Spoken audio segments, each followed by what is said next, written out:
Bang! Neeves Knives. I'm Jared, and we are live, ladies and gentlemen, live on Neeves Knives. How's everybody doing tonight? Hopefully, all is well with everybody. So I didn't write down anything, so I figured we would just do an Ask Me Anything. I do get, man, I get hundreds of not just comments, but Instagram messages and emails a day of questions. And I can't help but think, like, man, why don't you guys just come to the live? Because, and maybe they do, and maybe I just don't see the question or something, but it's surprising to me sometimes the questions, like, man, you could just come to a live, and because it's so much easier to give an answer, like this rather than typing, because you can kind of explain a little bit with your hands and with tools and things like that. Tell you what, man, my jaw is messed up right now. I had that surgery, and I filmed a bunch of videos today, so I've been talking all day already. I probably shouldn't have done that. I probably should have saved my talking for the live. Hey, Jay, what do you do if you just can't get a Benchmade bug out smooth without play in it? Tried everything. So the only way for you to get good action is for it to have play. You could try to get new washers. That is one thing you could try to do. Maybe possibly your washers are thinned out too much, or maybe they have scratches or something that are stopping it from being able to be smooth. Now, when you do get it tight, though, and there is no play, it's probably not going to be as smooth as it will be after a week of flicking. So you might have to deal with it being a little bit tight and smooth it out from there. Also, another thing, use grease. Not a lot, but a little bit of grease instead of oil. That can help out a lot better too. And another thing, your bar, your crossbar, put a little bit of maybe just a little tiny drop of oil on that, because that runs against the tang of the blade too. So that's what I would do. But otherwise, you can maybe even just take your washers and try flattening them. That might help, or try polishing them. Yeah, Jason Brown passed away. So rest in peace to Jason Brown. He's been a supporter for a long time. I remember talking to him many times, and reading many of his comments and talking back and forth with him. I guess he was hit by a car or something. So rest in peace to him. I guess he has a wife and a daughter that's just a child, like 2 or 3 years old or something. I was actually, right after I found out, I was looking up some comments from him, and throughout the comments I was reading, I realized, because I obviously didn't know it like offhand, but that he was left-handed, and he would me and him went back and forth like in a comment about that a long time ago. And but yeah, I was just kind of catching up on some comments, trying to get like a memory of exactly who he was and the conversations we've had.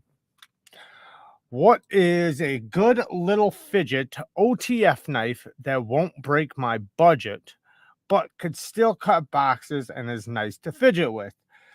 Lightning OTF. You can get them for like 30-40 bucks. They're probably about the best bang for your buck you can get for an OTF. Otherwise, if you want to step up a little bit, Boker, I actually have one over there. I'd have to bust it out, but Boker, is it Boker? Yeah, Boker makes one that's actually a USA one. It's a USA made one, and it's like $130, 130, yeah, like 130 bucks. But Lightning though, Lightning OTFs, those are like, they're 440C, but they're good quality though. Audio and calls. Yeah. I'm sure many of you can remember talking to him. I mean, he has a name that kind of everybody just knows, Jason Brown's a pretty simple name. So I'm sure a lot of people do remember him. But yeah, he seemed like a really good dude, and it's sad, he had to go out the way he did. I mean, it's sad for anybody to go out, but very unexpected, and to leave a daughter behind. I guess he does have a GoFundMe. I do have a link. Let me grab it. I'll throw it in the chat. Shout out to Shane. He sent it to me. So let me see if I can drop it in the chat. If not, I'll ask one of the moderators to do it. I think I can do it right here. Yeah. So I just dropped it in the chat if anybody wants to support. Hey Jared, this is from Matthew. What edge angle and grit do you recommend for Van Axe, specifically the Quiet Carry Drift? So like 90,000 blade stock thickness. Yeah. Oh, so specifically for that, because I wouldn't say this for any knife with Van Axe, but specifically with that one, it's got really good cutting geometry already. Like the blade stock thickness and the grind is made for cutting. It's a slicer. So you're not, you don't need a super duper low angle on something like that, because you already have the cutting performance. I would say anywhere between 17 and 20 degrees will be fine. 20 degrees might be a little too steep. I personally would do 17 degrees. That's what I would do per side. And if you really, really want it super duper slicey, just like screaming sharp, go down to 15. But 17 will give you that good balance between it not being fragile and still being very slicey without sacrificing too much toughness. But I will say this too, though, about the quiet carries. Mine in particular, when it came, it wasn't the best edge, and I know my edge was burnt. Like I went to use it and it went dull like immediately. Like the fastest I've seen an edge go dull, like especially with that a steel of that caliper. So don't, if you do sharpen it, don't be worried if you might need another edge on it pretty soon after. Mine, after one edge it was pretty good, but after the second edge it got really, really good. What's your favorite top 5 knife steels these days? K390. I love Van Axe, but you don't see it on anything. 4V, 14C28N. I love Magnacut as long as it's in the right HRC. I love Magnacut as long as it's in the right HRC. And then yeah, I think that's 5 right there. Crewwear would be another one. K390 and 10V are basically the same thing. What's your favorite thin profile light EDC folding knife that's not a custom piece? Probably the quiet carries. Okay, so if you're talking about thin as in the whole knife or blade geometry, I was thinking blade geometry right now. But yeah, probably the quiet carries, and then another one would be the drop, or sorry, not drop. Yeah, no, the bear, the tactile bear. That's super thin, but that's a slip joint though. And I'm not a massive slip joint person, but as in locking folders, very thin. That would be probably the TRM knives. The TRM knives are badass. They're super slim, super slicey, and very lightweight. Hey Jared, if I wanted to start learning sharpening, would our kitchen knives be good practice subjects? Not really. And there's a few reasons why. One, I don't know your kitchen knives, but I'm guessing they're shit, just like the rest of the world's. So no, I wouldn't recommend kitchen knives that are shit, and I wouldn't recommend shit gas station knives. I would recommend something of budget but decent quality, like Civivis, Sen Cuts, Kubis, things like that. If it's a kitchen knife and it's a decent kitchen knife, then yeah, maybe. But remember, a lot of those are just questionable steels. Like you don't even know the steel of it. It probably has a super soft heat treat on it. Like it's not going to, you most likely will have more trouble with a steel like that than you will just jumping into a good steel. I've said this many times, the hardest steels they're the most difficult steels I've ever tried to sharpen were gas station knife steels. Like just questionable, who knows what type of steel, some sort of German stainless steel heat treated to shit. They just suck to sharpen. Jared, do you think an Arius is a good knife for $970? See, I can't say. I mean, I love the knife. I think the knife's amazing. I absolutely love the knife. Is it worth $970, man? That's completely like on you. To me, I probably wouldn't spend the $970 personally, but I love the knife. Now, if I had the I almost did though. I'll tell you that much. At Blade Show, if I would have had a second chance, I probably would have, to be honest. Especially if I got a specific one. But usually 6 days out of the week, I wouldn't, put it that way. Just because I'd probably find something else. And that's a lot of money, man. That's a lot of money. I mean, that's a few knives, but holding its value, you got that. You can resell it immediately. Like it holds value like to on another level. So I don't think it's a bad purchase. I think if you're going to spend that type of money, that's the knife you want to do it on. And that's also why I was about to at Blade Show. Mike!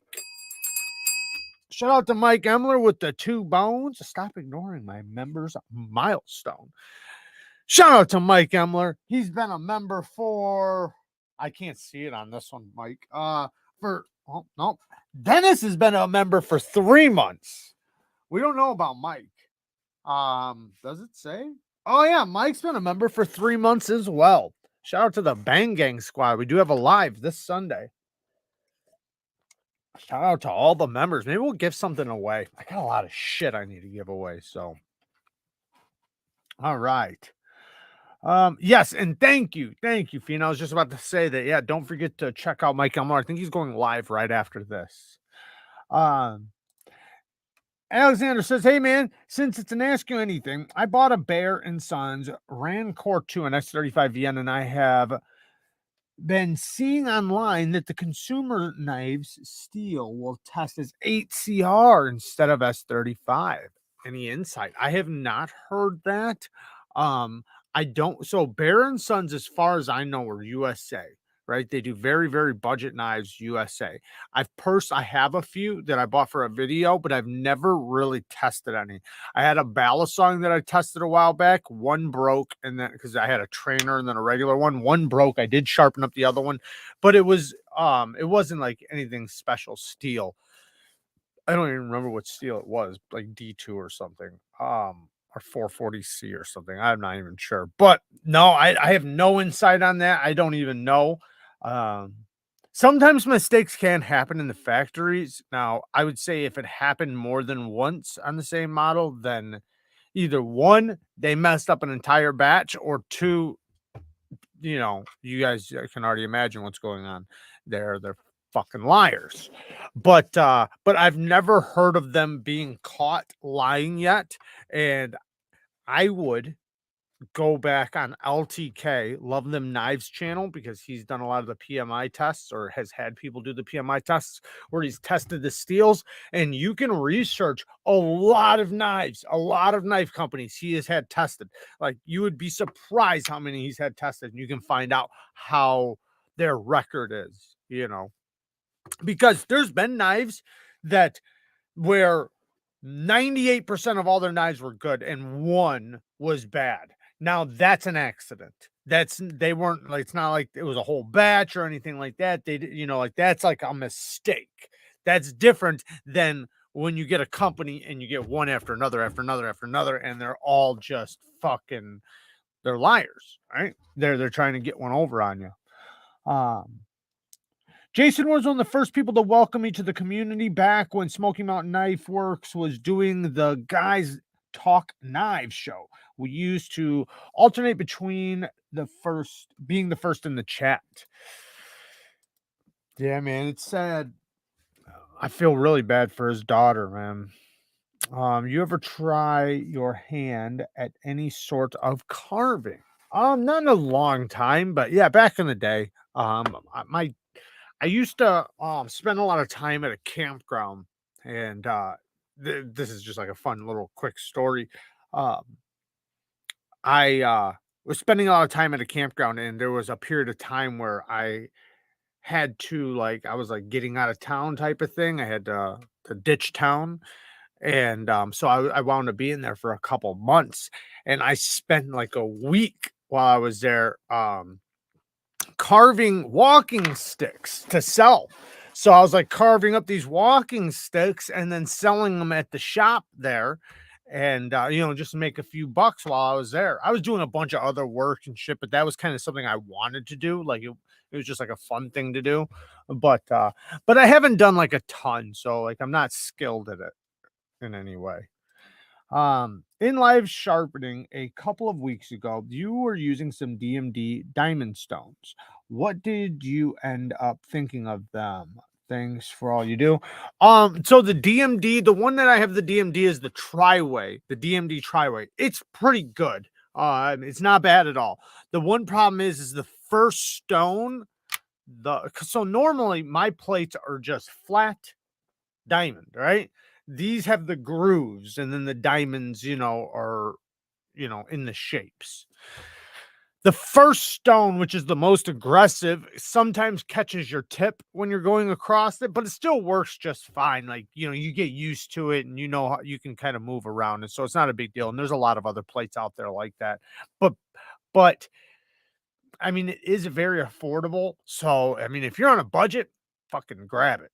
But there's the ultra sharp diamond plates. I always link in my videos. You can get 3 plates for $138 for the 3x8s, the big ones. The 2x6s are only $51 for 3 plates. Now, I know they're only 2x6s, so they're not very big, but man, I use those for a long time, learning how to sharpen. So, I mean, they definitely work good. But yeah, if you want something big, affordable, that is a good way to go. 3 stones, you got the base, you got everything all in one. You can flip it, so you can't go wrong with it, really. And also I did find something else I wanted to show you guys. Oh no, it's out on my bench. I found these angle guides for an entire stone. So basically it's got a thing on it where you can put your stone in front of it, and then it puts the angle guide at the edge of your stone. So you can raise it up and put it down. So depending on how high your stone is, it doesn't matter. And you can have an angle every time at the beginning of your stone. So you're not setting the angle on the stone. It's a big angle guide, and it's on the sides of your stone. I'll have to show you guys that at the Bang Gang Live. What do you think of the build quality of Medford knives? I think they have excellent build quality. Very, very tight tolerances, extremely tight tolerances, very good build quality. Jared, do you ever get burned out from all this nice stuff? If so, what do you do? I work out. That's one thing. I work out, and I try to work out really fucking hard. But yeah, of course I get burnt out. I definitely get burnt out. But I tell myself to stop being a bitch and get back to work. Saw a brand new Medford get disassembled, and it has 6 washers. I don't know. So if he has videos on that subject. He has multiple videos on it. So back in the day, like the older ones used to have like a couple washers on one side and like one on the other side or whatever. And he did it because their tolerances are so fucking tight that a lot of makers just watch his video on it. That he explains it in great detail. Now their fit and finish, like just like any company, you get better and better and better and better. Now theirs is different. Like where I think the most you might have is 2 washers on each side, or maybe two, and it'll be like 2. And he explains why, because the one is like, don't quote me on the measurement. One is like 10,000 thick, and the other one has 2.5 thousand thick. So they both equal the same thicknesses. And that's kind of just standard practice in any type of machining, to get a gap. You can use 2 of the same thing to equal up the same measurement. But yeah, watch his video on it. He explains it in great detail. Is it possible to fix weak detent on Spyderco PM3? Yes, I've done a few videos on that. not specifically on a spider coat, but it's the exact same. So watch my video on how to tune your detent. It's going to be bending your lock bar. That's what you're going to do. You're going to take it apart and you're going to take the lock bar spring and you're a little goes a far way. So don't like just bend it. Like you literally just want to give it a little bit more, a tiny bit more tension. And what'll happen is it'll increase the strength of the ball into the detent hole and it'll give you a stiffer detent. Don't go too far though, because it'll be too strong. You won't be able to fucking open it. If M390 and 20 CV are so similar, why is M390 so finicky with heat treat? Well, 20 CV would be the same way. It's just who's doing it. But yeah, they're basically the exact same. It's just different countries. Just the same recipe, just different countries. You know, brand. But they're both the same. M390 you just see everywhere. 20 CV you don't see as much. What's up, Shane? What would you charge to put a super sharp mirror polished edge on a couple Magnacut knives that won't be used, just show collection? Well, my prices were always $30 plus shipping before for sharpening. That was a standard price. I had other prices too, like, you know, for like cheap knives, if you just wanted a quick edge, you know, I could throw it on a belt sharpener and, you know, do it for $10. But for a good quality edge, I was charging $30 an edge, or $30 a knife. But I've recently closed my books, so I don't have them open at the moment. I do have them closed at the moment. When I open back up, I might possibly tweak the price specifically for the freehand, but I still have a badass fixed angle system that would be just as good a quality of an edge, depending on the knife. Sometimes I think my freehands are better. Sometimes I think the fixed angles are better. Just depends on the knife and how I feel and everything. Um, but anyways, but yeah, that's usually the price. But I thought about only tweaking it just because the time it takes and like the effort and everything. It can get a little frustrating and it takes up time, and like sometimes you have other things that you can make more money doing, so like it just doesn't make sense. But that's always been my standard price, and I haven't even made up my mind yet if I'm actually going to do that or not when my books open. But either way, the fixed angle will never go up, or at least I don't plan on it. So, what's up, Jared? What's the best KME system in your opinion? TS Prof Cadet Pro. I actually have one right now that I'm testing, and just so you guys know, when I do post a video, I'm going to have not from me, but from TS Prof. They're offering a giveaway to one of you guys. So when I post that video, there will be a giveaway for a TS Prof Cadet Pro. So a badass one. Hey, Mom, my mother's in here. Hello, son. How are you? How's everybody? I hope everybody is doing fine. Having a nice evening. I hope you're having a nice evening, mother. Well, I have two knives, but the others are German steel. Yeah, I'd stay away from the German steel. That's just that's code for shit steel. It's kind of like just like surgical stainless steel. It's fucking nothing. Like it's a steel, yeah, and it's a stainless steel, but it's usually just means crap. That's what that means. Jared, only good thing about craft steel is learning how to deal with bad heat treats and weird issues. That's true. That's true. But I think when you first start, I think the best thing for you to learn is what a good one feels like, because you're gonna run into not so good and better and bad as throughout your journey. Starting off with shit, your burr's gonna give you problems. It might like be microchippy. Like I've ran into so many weird issues with steels. So that's why I recommend getting something that has the best luck of being good.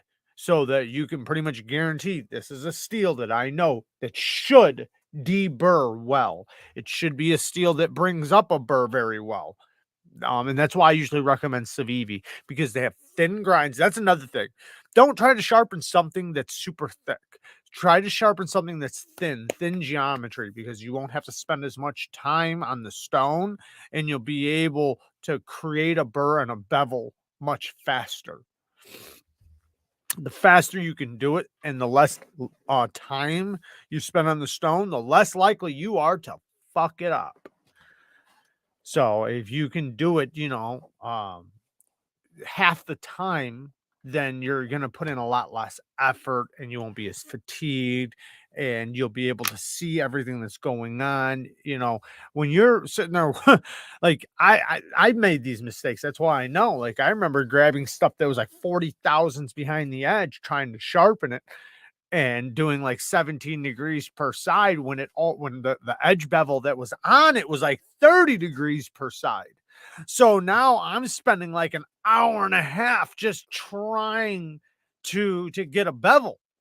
Like, not even, going to any other stones, and I'm skipping stones because I'm like, man, it shouldn't take this long. The guy on the internet took 20 minutes. Oh man. How does CTSBD1 and Strop? I mean, it's okay. I don't think it's necessarily a bad steel to strop. As long as you have good stropping compounds, it should be fine. But make sure you have, quality stropping compounds. Also, at a good micron too. Like, I notice a lot of people will try to maintenance an edge with like 0.25 micron stropping compound. It's like you should be maintaining your edge with 6 micron. 3 microns okay, but I'd say between 3 and 6 micron is what you want to maintenance your edge, even up to 9 micron, because then it's going to have more aggression. It's going to be able to actually do something. If it's too fine, it doesn't have the bite to do anything or to do much. All right, I'm gonna fuck that. I'm a member since the first day. New account. Don't ask why. Thoughts on Magnacut versus S45 for sharpening? Well, Magnacut, it depends on who's doing it. That's the one thing I've learned about Magnacut, man. Magnacut is I've had it extremely good, like where I'm like fascinated by it and I love it. And then I've also had it where it's like meh, so it does depend on who's doing it, and if it's at the right HRC. But then I've also had some that were heat treated really good, like great. The HRC was just low. And you could really tell, kind of like the tactile. The tactile, man, great heat treat. Like, I mean, it felt good on the stones, deburred. I mean, just felt great. And then even like with me testing it edge retention wise, it wasn't bad or anything. But they even admit, like what their HRC is, and it's a pretty low HRC. And I even said that before I ever even knew that. So I like, think about that. I was saying that before I ever even knew that what they said their HRC was. But versus S45, I mean, S45 in my opinion, just like, I haven't had a shit ton of it, but from my experience, it's a souped up S35. That's what it is. That's what it feels like. It feels like S35, just a little bit better. I will say this though, from my little experience with it, it does hold a finer edge better than S35. That's one thing I've noticed. Like I said, I haven't had a ton of it though, so I could be wrong. But from the little experience I did have, it seems like it does hold a finer edge a little bit better than S35 again. Because in my experience, S35 doesn't hold a fine edge very well. Not saying, I'm saying like a super polished edge. What do you think caused the younger dry eyes? I don't know what that means. Ask me in a way that I can understand. Cause the younger. What the fuck is that? Zachariah, I'll answer it. I just don't understand the question.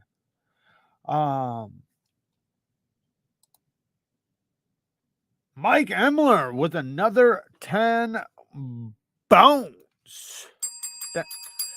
Thank you, man. Love you, bro. See you in my fire live later. So Mike Emler goes live as soon as we end this at 9:30. Any suggestions for steel or blade materials that you are fond of or impressed by?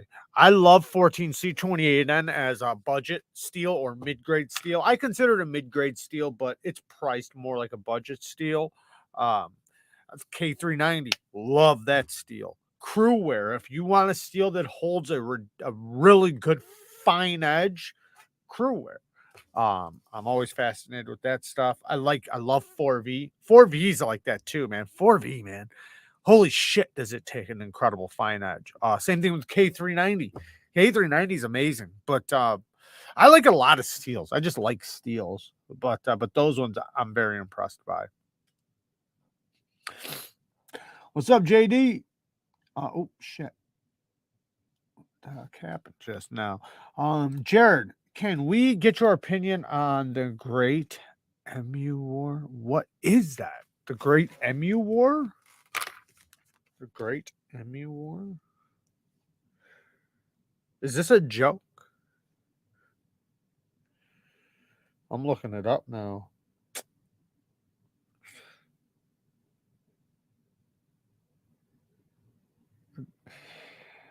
The Emu War, also known as the Great Emu War, was a nuisance wildlife management military. You're hilarious.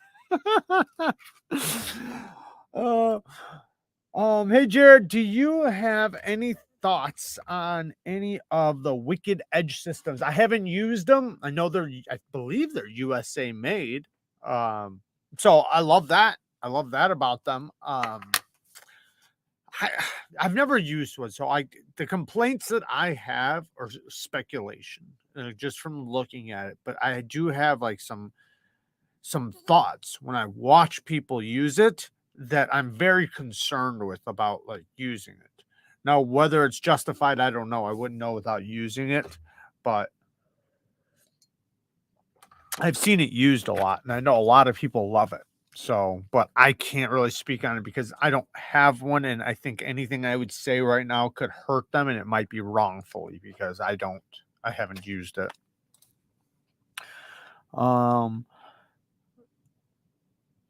You may know I just wanted something absurd. I do now. You carved a car. Carved a Cara. There you go, Mike. Dada's here, and he says he's subbed to you. Jared, can I fix a weak detent on my spider? So I already explained it, but you watch my if you didn't hear me just a minute ago, Fred, what you do is you can watch my how to tune a detent video, but you're going to want to take the scales off and you're going to want to bend the lock bar that has the detent ball on it. You're going to want to bend it over slightly, very, very slightly. Watch my videos on this subject and it'll help you a little bit better because you don't want to do it too much, but it's really, really easy to do. But a little bit will make you have a super strong detent, too strong, and it could make lock stick. You can, but okay, CJ's asking, can I make my assisted knife non-assisted? Yes. However, if it doesn't have a detent, so what you do is you check it. So while holding it, go like this and see if it has a detent in it. Like this is a detent where it locks in place. If it doesn't have any resistance while it's closed, then what's going to happen is you'll take the assistance out and it'll go like this. It'll just go, maybe this isn't the best one to do it with. It'll just go like this. Wah, wah, wah, wah. You want something that's going to fire. And some work good without one. Some don't. I'd say if it has thumb studs, you'll most likely be okay. But if it's a flipper, that's when it's usually an issue. Yes, shout out to JD for EDC. Here is a link to his channel if you guys want to go and check it out. Thank you, Fiend. Hey, Jared, what's your favorite flashlight company? My faves are Ravivon and Through Night. I like both of those. Ravivon, Through Night. I like Olight. Um, Surefire. That's USA, baby. But yeah, I'm not as picky about them. But I like a few brands. I think the ones you met, Ravivon, I think is like the best, like the little compact ones. Man, 600 lumens and a little tiny compact light, amazing. Um, Olight does amazing shit. Through Night does really good firearm lights. And then or sorry, Surefire does really good firearm lights. Through Night does really good flashlights as well.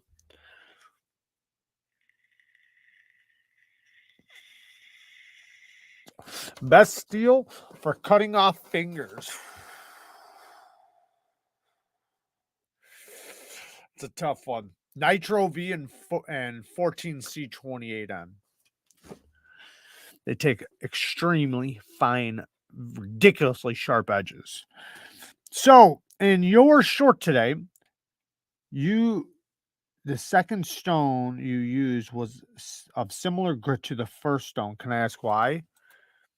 So it wasn't. So what it was the first stone was a diamond plate at 300 grit. The second stone was a resin bonded stone, a Veneve, which is it was 50/40 micron. And the resin bonded stones, especially after you've used them for a while, they're much finer than a diamond plate, and they run on a F series, so their grit rating is different than ours. So ours is a grit rating, theirs is a F rating, and just like Japan's is a J rating. So, like just for instance, their 1200 is about 5,000 grit. Which our 1200 is just a 1200 grit, right? So their 1200 is a 5,000 grit. It's 3/2 micron. So the 50/40 micron, even though that equals about 400 grit or something like that, with a stone that's been used and a Veneve stone, like it's not fresh, it's it's been used a lot, it's about 600 grit. I can literally compare it on a microscope and you can't tell the difference between it and 600 grit. So that's why. The 300 grit is a new diamond plate. Fairly new. It still has a ton of bite on it. So it's a real 300 grit, if not even a little bit more aggressive. But diamond plates will always be more aggressive than a resin bonded diamond plate. Resin bonded, the beauty of it is it doesn't wear out. It just keeps going and going. Yes, you have to condition them and reflatten them every once in a while, which is very rare, but you have to recondition them. But they just keep going while diamond plates wear out and you have to throw them away. Antimatter with the 5 bones, man. Thank you guys for the donations. You guys have no idea how much the donations really help this channel. It really, truly, truly helps this channel so much. Thank you guys. Antimatter, thank you for the 5 bones. Hi, Jared. Over the past year, you taught me most of my sharpening skills. Thanks, brother. Man, that's awesome, man. Shout out to you. Who taught you your sharpening skills? Oh, I would say a group of people. My dad, when I was a kid, but he didn't know as good as, like what I know now, right? But he knew what he knew. He could get a knife sharp back in the day. So he got me sharpening systems and things like that. And like I had sharpening stones from him when I was a kid. And he'd tell me to spit on it, sharpen your knife. You're supposed to spit on it, is what he'd say. So that's who I first started. But then I was always in construction, so we were always sharpening things, right? Like from our other tools, chisels, chainsaws, whatever, right? So I had sharpened a lot of things.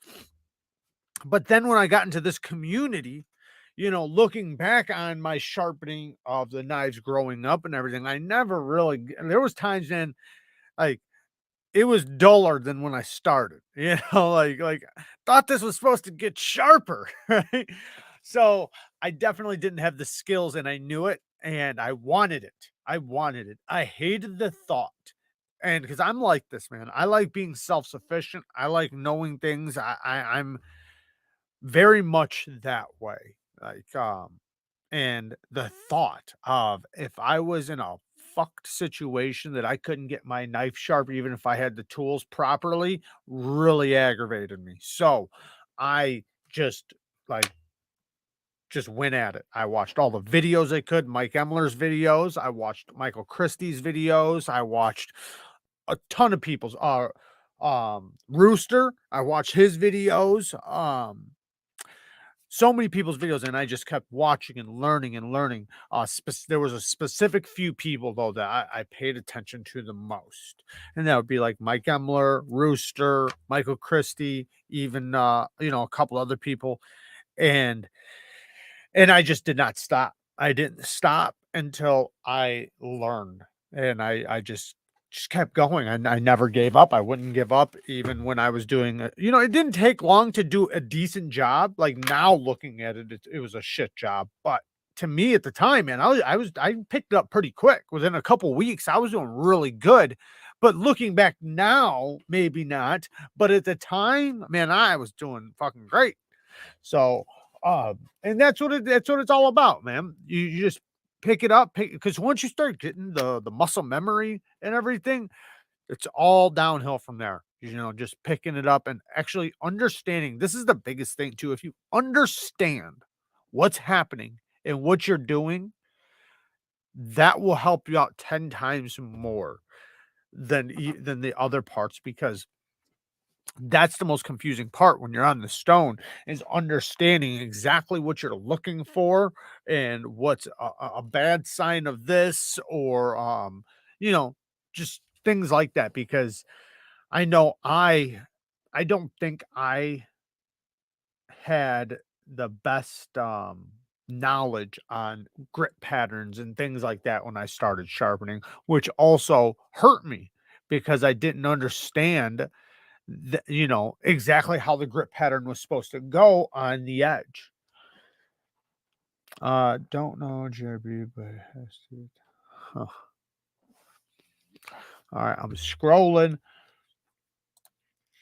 Mark says working out and getting healthy is something not talked about enough in this community. I like to talk about it a lot because I think that is extremely important, and I think some people like to ignore it because maybe they're not on the healthier side, but it's not okay. I'm not going to say it's okay. I won't say that to you, but it's okay to acknowledge it, and it's okay to say, man, I need to get healthier. Like, trust me, man, I've been so unhealthy, so I get it. But yeah, being healthy is very important, and I think it makes you feel good, when you start doing it, when you give yourself goals and start knocking them out. I think that it does something for you. It inspires you, and it makes you want to kick ass. But knocking over the first couple mile markers is the hardest part. Once you start, then you start creating momentum, and then all you got to do is just keep the schedule. Yeah, the Civivi bow's awesome. I do have one somewhere. I can't fucking find it for some reason, but yeah, I like it. It's a little small, but I think that's the beauty of it. I think it's a really good gift knife. Like the Civivi Elementum and the Civivi bow, I think are both like one of probably the best gift knives. Mike oh yeah, Jason passed away. Yes, yes. I'm a machinist. What's up, CNC? He's a machinist.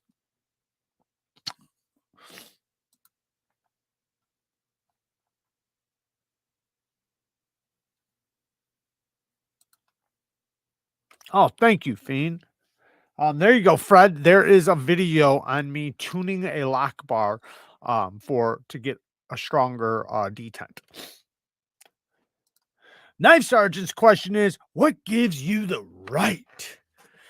What gives me the wrong? That's the real question. Salute to Knife Sergeant. Definitely go and check his channel out as well, even if he is a smart ass. Jeremiah with the 2 bones, man. Thank you. I appreciate the donation. Yo, what's up? Just got me an F5.5. 2 days ago. That's awesome, man. Good for you. That's a great one. Damn great one. Best new USA made knife. Best new. Probably I don't know if this would be considered new to you guys, but the T-Arm Shadow probably would be. And then I guess the model, what is it? The American Blade Works Model 1 version 6. This one, I got it right here. This is a really good one. Oh, one more too. The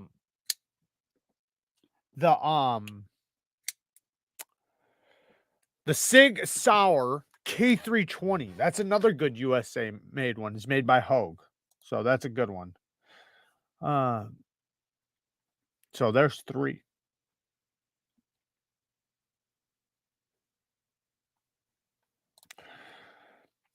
Zeros says my pair of 3 with BD1N. I don't strop usually. Leave it with the toothy edge and use a ceramic kitchen rod to hone. Yeah, I would do the same thing, but I would strop it after that. So that's how I would do it. I would use the rod. If you're gonna keep it super toothy, keep it super toothy. But when you have a super toothy edge, as long as you're good at stropping, most things I say you have to be able to apply it right. Right. So if I tell you to strop often, that doesn't mean overstrop, and that doesn't mean strop inappropriately, meaning like raising your angle. For an example, if this was a strop, which it's not, but if it was, and I was stropping this edge, right? And I'm stropping this edge, it'd be okay as long as I'm stropping it at the right angle.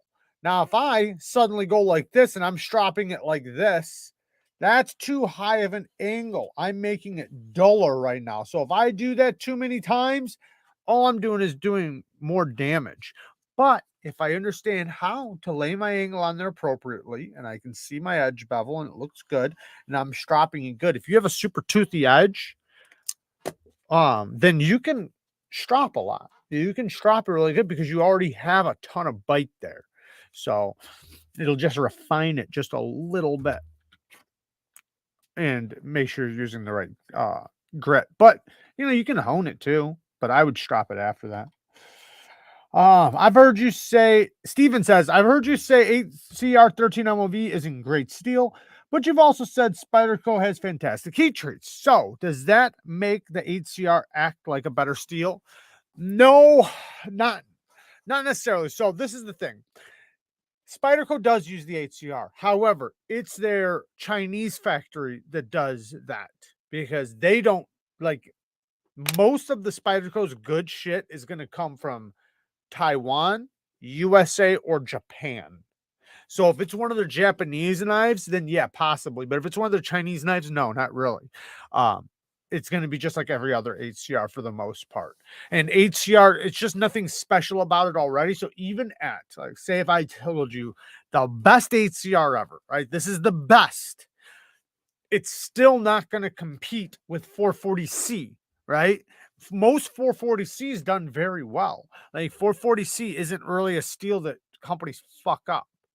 So since that, it's just not a quality steel as far as quality steels go. It would be the bottom of the barrel. Is it okay? Yeah, it's okay as long as you don't spend more than 20, 25 bucks on it. And I say that just because there's so many steels out there that you can get that are better for that price. Even if they're not heat treated as well as that steel, they're still going to be probably a little bit better just because they're a better steel. Obviously, if you're talking about a shit heat treat versus a good heat treat, then yeah, the HCR would probably be a better bet for you, right? Because it'll sharpen easier, hold a better edge, blah, blah, blah, blah, blah. But for the most part, the steels in that same category are going to be done relatively well, or at least decent. So, but most HCR from Spyderco is the Chinese factory and is San Remnu. That's who's doing it. So, think of San Remnu. They do a lot of different knives in China. They do the rakes. So the rake knives, that's San Remnu. Who else is San Remnu? They do a bunch of different companies, OEM work.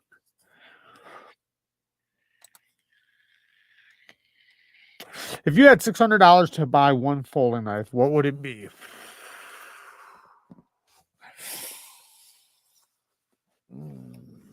That's tough, man. That's tough, but I really like the Spartan Harsey. But you got to know what you're getting here. This is not a bearing knife. This is a washer knife. So this is good old USA tight tolerance, slow roll type of knife. I mean, you can still flick it. And mine got very smooth, you know, but it's not like a fall shut type of knife. It's more of a heavy duty knife.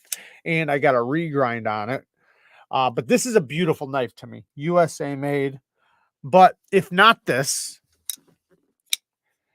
I mean, you can go Hinder, but Hinders are hard to find. I would say XM18 skinny with a sheep's foot. That's my favorite one, but they're very hard to find. Other than that, Riat. Riat makes really good knives. Anything from Riat is really good.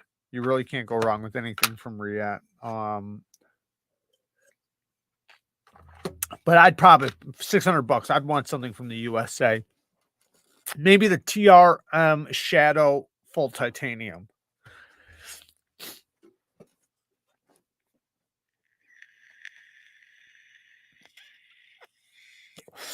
What's my Grail user? Probably the Hinder XM18 skinny. I mean, I have the rock stud back there, but that's not like a user for me. Not that I haven't used it and I wouldn't use it. But I use my XM18 often. I actually just did a video. I probably won't post it, but I had like, I don't know, 12 boxes that were like this big, just big, obnoxious boxes from this party. And I brought out the XM18 skinny sheep's foot. Here's another one that you guys might want. The button lock Freeman full titanium. This is like $400 or 450, 420. Amazing knife though, in Magnacut. But you got the reverse flick. Super good detent. Very snappy, full titanium. It also comes in a more affordable option with carbon fiber or aluminum. But this is the full titanium one. Anyways, I brought this out, the XM18 3.5 inch with the sheep's foot blade. And then, and the Medford Smooth Criminal. And it was basically me ranting about geometry, and I had a really good edge on the one knife, so the one knife was doing really well and all the other knives were not. And I was kind of just ranting about geometry while I was cutting, and I just recorded it just for shits and giggles. But that's probably why I won't post it, because there's really nothing good about it. It's just me cutting up boxes, ranting the whole time. Zoroaster says Spyderco's heat treat is amazing. Their HCR does sharpen very well and stays sharp longer than most. There you go.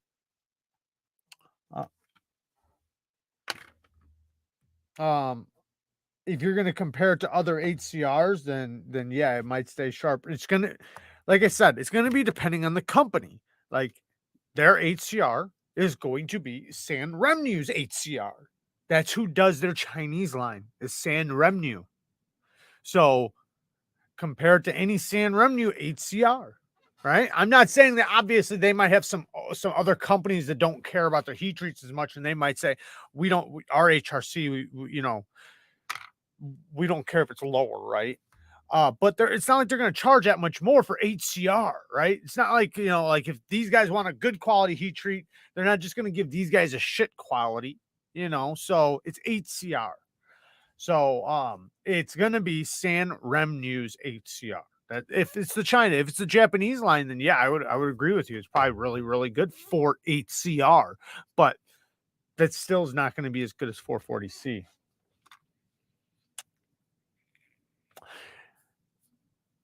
But like I said, if you're happy with HCR and that's all you need, that's great, man. Like, don't listen to me. HCR is fine. It's a fine steel. It's just there's a lot of other steels out there that are better edge retention, better corrosion resistance, better toughness. And it's but it's still an okay steel. It's not like it's German stainless or surgical stainless. It's still a steel that has a name. What are the best diamond blades to get started with? Don't mind the price. I'm thinking either Atoma, KME, or Ultra Sharp. Atomas are going to be the best. Then I would say Ultra Sharp. And the reason why I'm not saying DMT is because DMTs are much more expensive and they're basically the exact same thing. But Atomas are going to be the best. They are very expensive though compared to Ultra Sharps. So they're like $60 a piece. No, $50 to $60 a piece. You can get the replacement plates for like $40 or something. After you already buy the base, the solid piece of metal, because then they have the thin layer of diamonds that peel off and you can slap back on there. But anyways, between $50 and $60 a piece, and Ultra Sharps are like $30-$40 a piece.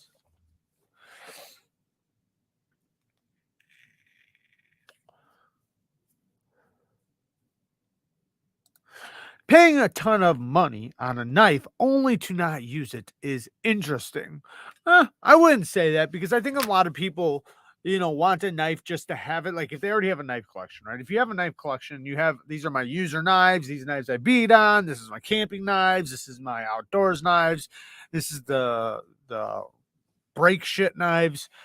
Then you might want like a nice collector piece, right? Something that you treasure, something that you just want to experience. And after you experience it, you might say, well, I don't want to mess it up because I want to sell it to trade it for something else I want to experience. And maybe after you've done it a few times, you might run into one like, you know what? I love this so much. I want to use it and I don't ever want to sell it. Or maybe you might get it and you're like, you know what? This is something I want to pass down to my children or something like that. So I can see a lot of reasons why people have a knife and don't use it. You got to think, we've been passing down knives generation to generation our entire existence, damn near, since we were cavemen.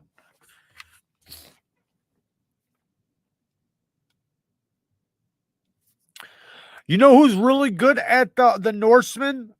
Is Mike Emler too. Mike Emler, he has one. So, and he does them very often, because the one thing with the Norseman is you want a convex on the front edge.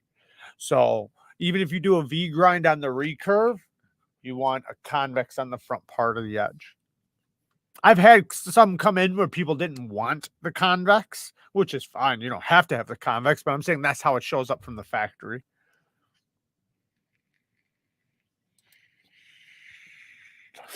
Spyderco Nirvana.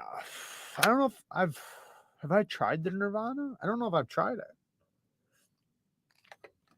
I don't know if I've tried the Nirvana. Let me see.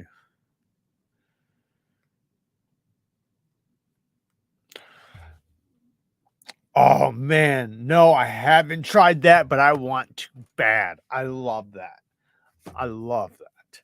There's one Spyderco that I like a little bit more, and that's the Recenti. Damn, that is a beautiful knife. I'll show you guys, so I'm not sitting here basking in all the glory. It's an integral. It's a beautiful knife. What are the best diamond plates to get started with? Ultra Sharp. But if you, I already answered this, but Ultra Sharp if you're on a budget. If you're not on a budget, then Atoma. But if you're on a budget, Ultra Sharp. I already answered that though. Jared, I'm trying to decide between a Spyderco and nothing. Full size button Towser is also available as of yesterday. I'm not sure if there's any left, but yeah, I did the video earlier on the mini Towser, the button lock mini Towser K, which is fucking awesome. I don't know why the sound would not come over the mic. Let's see if it'll come over now.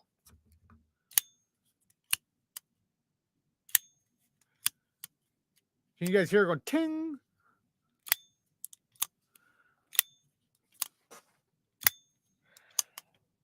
Really good, but they have the full-size version just like this. I believe it's still 3v2 available, or at least they did earlier when I posted the video on the mini.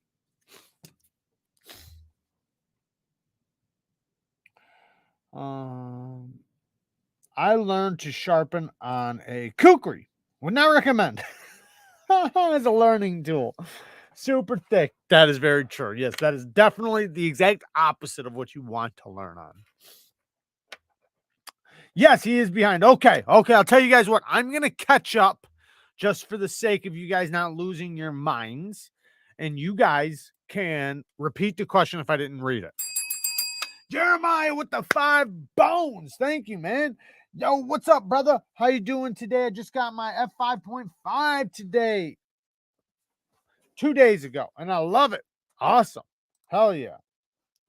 Yeah, the F5.5 is badass. Jared, a week ago I asked you to suggest a knife under $50 to me for me to immediately buy from Amazon through your Amazon thingy. You suggested the Suncut Sashi. Thank you. You bet, John Doe. You bet. Yeah, there's a group of knives under $50 that are gonna be like my go-tos. Like there's gonna be like 5 to 6 that are just like specifically those are the ones I would recommend every time. If it's specifically under $50. If you go up to 60, $65, a couple will change. You could buy 1 Wicked Edge sharpening system, or you could buy 3 good knives and a few diamond stones. Yeah, but you know what? A good I think it's important to learn how to freehand. But I don't think there's anything wrong with having a sharpening system. Like, it's kind of like, right? Like you might have some knives, like just some regular knives, no big deal. And you don't mind sharpening them in the field, on the job, whatever. But then you got a couple of those fucking special knives that you're like, I am not sharpening this. I'm going to put this on the fixed angle system and do a very, very professional sharpen edge. You know, and there's nothing wrong with that. And having a good sharpening system it's not priceless. It obviously costs something, but having the ability to put a beautiful edge on your precious knives is very important. And you can help neighbors and other people sharpen their knives, and it will last a very long time. You'll be able to use it over and over. You will get your money's out. Somebody else said it very well. They said, imagine your knife collection, how much your knife collection is worth. Right now, just imagine 3 knives from your collection that are like your most expensive knives, right? Your knife sharpener should probably cost close to that. Because if you're like, you want your knife sharpener to reflect the quality of knives you have, right? If you have a collection of $20 knives, then yeah, get a $50 system. But if you have $300 knives, $400 knives, then you're probably going to want something to reflect that type of knife. And that makes sense. Thank you, Fiend. Yes, if you guys want to donate to Jason Brown's GoFundMe, he did pass away. He was hit by a car, and I'm sure it would help the family out a lot. He did leave behind a little girl and a wife. So I'm sure they would appreciate that very much. Joshua says, I believe we've talked about this, Jared, on the Kershaw link, and it's not possible on spring-assisted knives.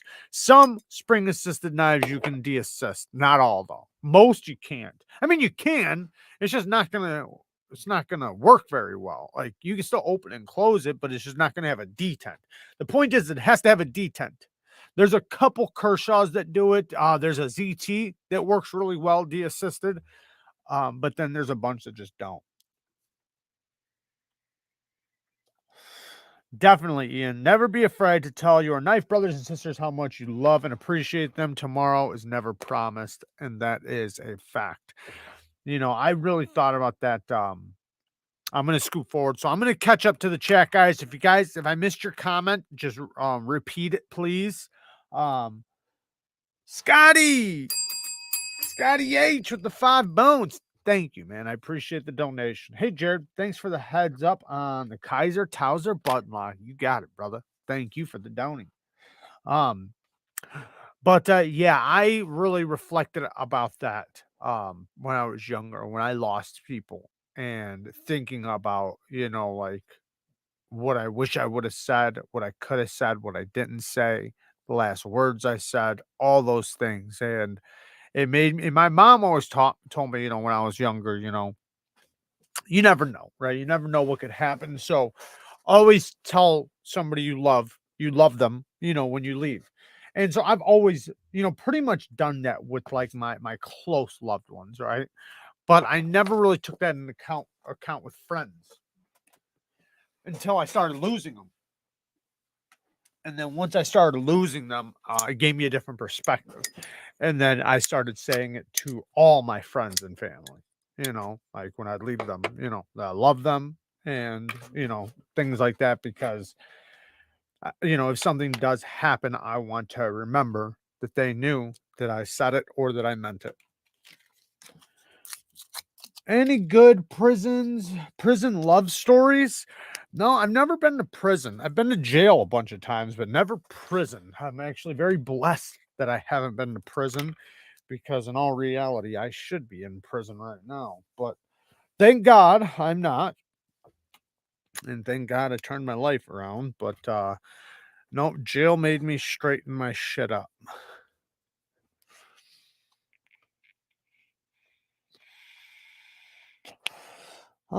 Jared, I have a cologne recommendation. Nice, Michael. Give it 10 minutes. 10 minutes. We're going to talk about the fragrance of the day. And by the way, a company reached out to me, a USA company.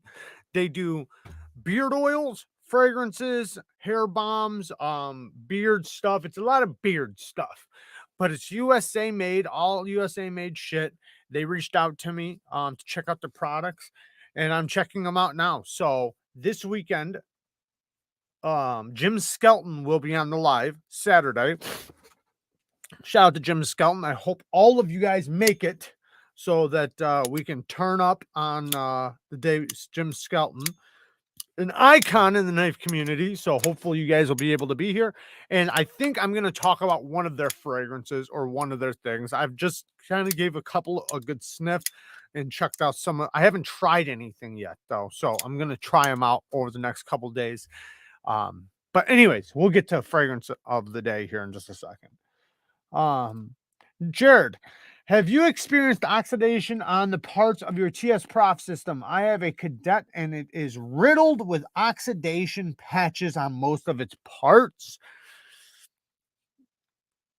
No, I don't. I mean, I did on my other one on what was it, the 360? But oil it, man. Just like any, I mean, you just gotta oil it, clean it off. Clean it off how you'd clean any metal parts, clean it really good, oil it really good. And, it's still metal. So, and some of the parts are aluminum. So you're going to get some of that, but just, treat it good. And, yeah, keep it clean, keep it oiled, give it a little wipe down every, couple times you sharpen it. What I like to do is I just, grab some Q-tips and some wipes, a rag, and like every 3 to 4 times you use it, give it a good wipe down, run a Q-tip in a couple places, and then maybe take um like the end of a wipe like this. You can get some oil on it and just scrub it around in some places, let it sit for a few minutes and just dry it off. Don't leave the oil on there though, because I've done that and it builds up with metal dust.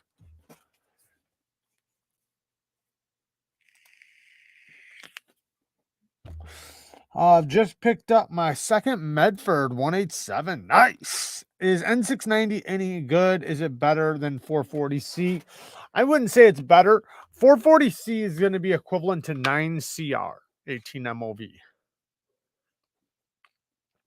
I would say N690 is equivalent to. Why did my sunless so dark? Anyways, yeah, it's a decent steel. There's nothing wrong with it. It's a good affordable steel. There's nothing wrong with it. It's good steel. It's like, it always reminds me of like VG10. That's basically what it is, VG10. So it might be slightly better than 440C. At least it should be. I always come in at the oddest times. Isn't that your luck, Charles? Why is there never any love for the Tormek? Because it's a wheel, electric wheel, and for expensive knives, nobody wants the thought of putting their expensive knife on anything electric for multiple reasons. I'm not saying there's anything wrong with the Tormek. The Tormek's probably just fine for fixed blades, machetes, um, lawnmower blades, kitchen knives, things like that. But I would never, ever, ever, ever throw my Freeman on a Tormek. So some people look at it like this is my Freeman, right? But to them, their Towser K might be their Freeman. And they're saying, I'm not throwing this on that. Like, I'd rather have a flat stone to properly put a V grind on my edge. So if a Tormek works for you and is great, awesome. But to a lot of people, they want something slower, something more refined, something that's a little bit more professional. You know, like the more you get to stones, like stones is the professional way to sharpen. So the more you get away from stones, the less professional you get.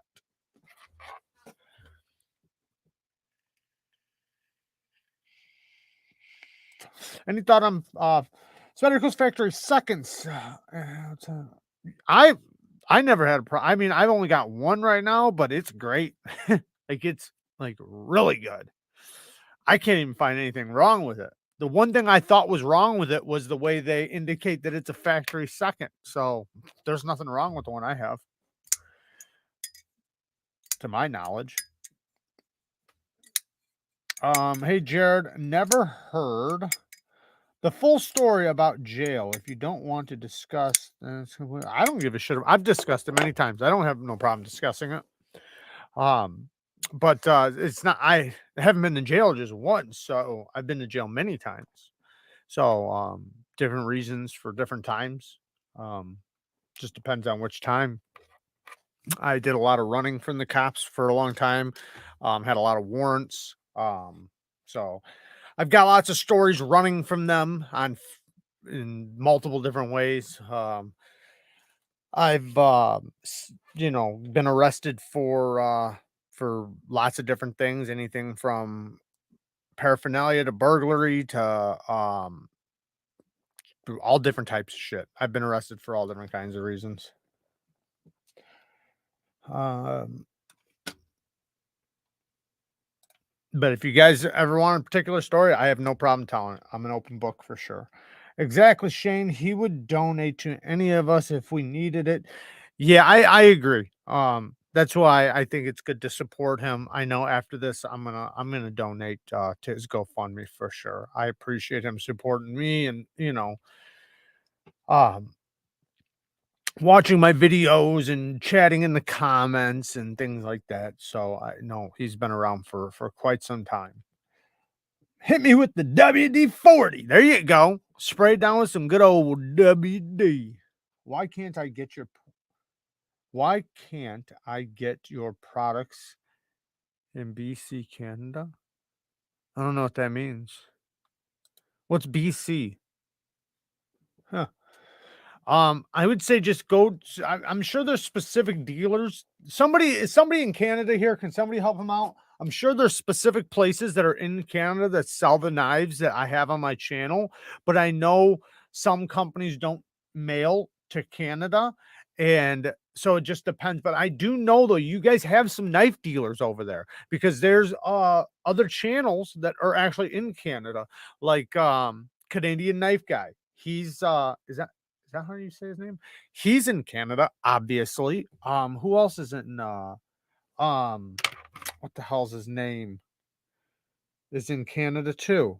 Give me 1 second. I'll look. Kevin Cleary. Kevin Cleary. Watch his channel. He's in Canada. He'll tell you exactly where to get the knives that you want. All right, JD. Thank you for joining, man. Don't forget to go and check out his channel, guys. Fiend, how has the Mayan design on your Harsey held up? I think it's held up great. I mean, I got some coloring. you can see some of the coloring in spots where it's like turning bluer or more purple. It probably won't come over the camera right now, but it's held up like extremely well. And I like the way it's wearing. Like in certain places, like it's like a little bluer, right? It's purple, right? But then the areas that's wearing, it's blue. So like on these edges, it's nice and blue and it looks really good. I love it. I love the way it looks wore. That's why I have no problem in carrying it and using it. I mean, I just recently sharpened it. Um, it's got the regrind. I enjoy it. And that's the one beautiful thing about it. So is that it is such a tough knife that it's not a knife you worry about. Kind of like a Chris Reeves, right? Like I know there's people that baby their Chris Reeves, but to me, a Chris Reeve is a work knife, man. It's made to be loved and used, and that's when it looks the best. Same thing with a Spartan. I think a Spartan looks the best when it's beautifully worn. Sorry I'm late. What's the craziest knife in your collection, and what's your favorite knife in your collection? I don't have a favorite, but the craziest, I don't know.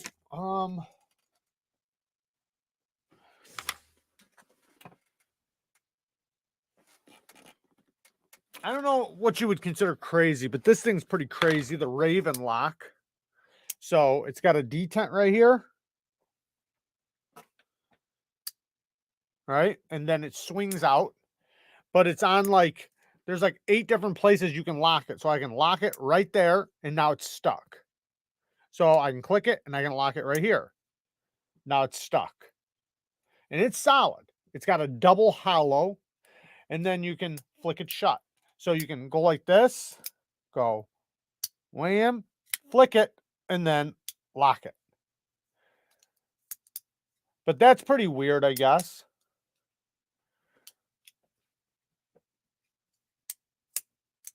Takes a little bit to get used to, but once you do, it's pretty fidgety. This thing is pretty cool. This magnetic bally. What's cool about this too is that once you get used to it, when you swing it back around this way, it'll automatically clack together and lock together, and it's pretty satisfying. I'm not going to be able to get it on camera. Maybe if I come this way.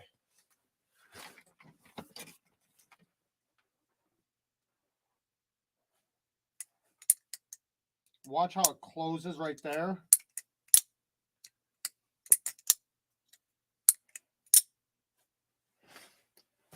See how it like locks shut and open? That thing's pretty cool. I got the gravity knives. I've got the magnet, the winter blades. That one's fucking sick.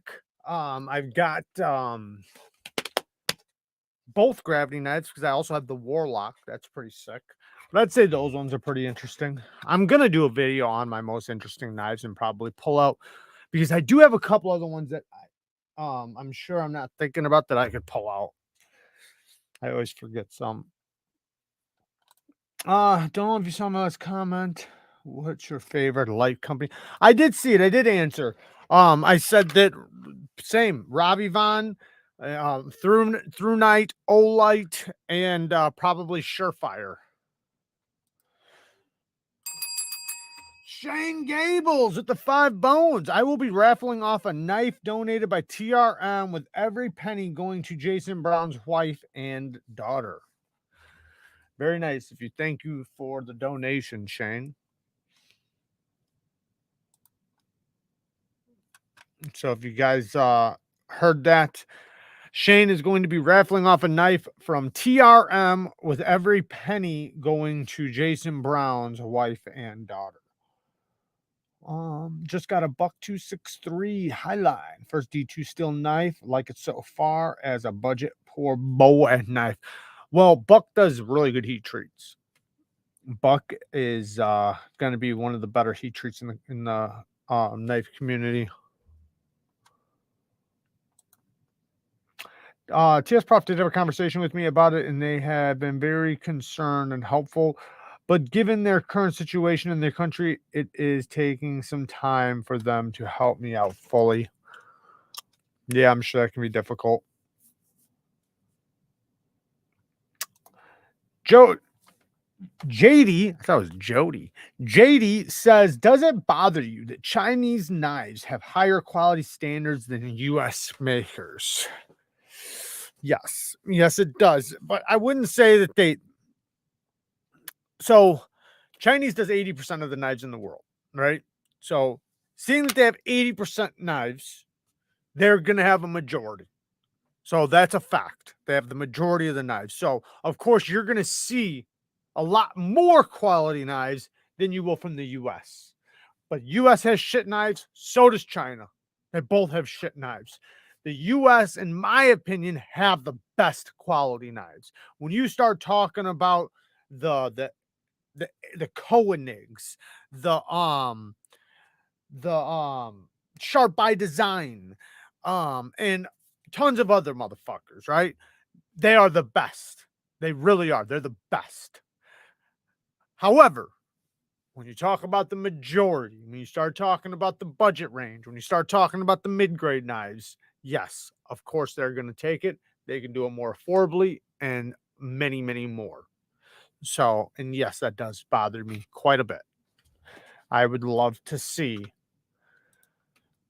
the USA kick fucking ass. And I'm advocating for it. I'm fighting for it. I'm trying to help. I would love to be an ally to that. And I'm sure that the companies do their best. I have no doubt. Sometimes I don't feel like it, and maybe it's just from my perspective, but what do I know? Yes, jail sucks. Most people that have been to prison and jail will tell you jail's worse. Just like every time I've been to jail, everybody serving like a bed, somebody's going to be there for a minute, are begging to go to prison. They can't wait to go to prison. Like they're literally like, when it's time to go to prison, they're fucking excited. Like they're ready to go. Get me out of here, because now they can get so many more essentials, better food, lots of things. Jail sucks, man. It's shitty food. It's shitty rules, shitty everything, shitty everything. In prison, like obviously there's different levels, but you have a lot more. You can move around a lot more. There's a lot more access to things, and yeah, so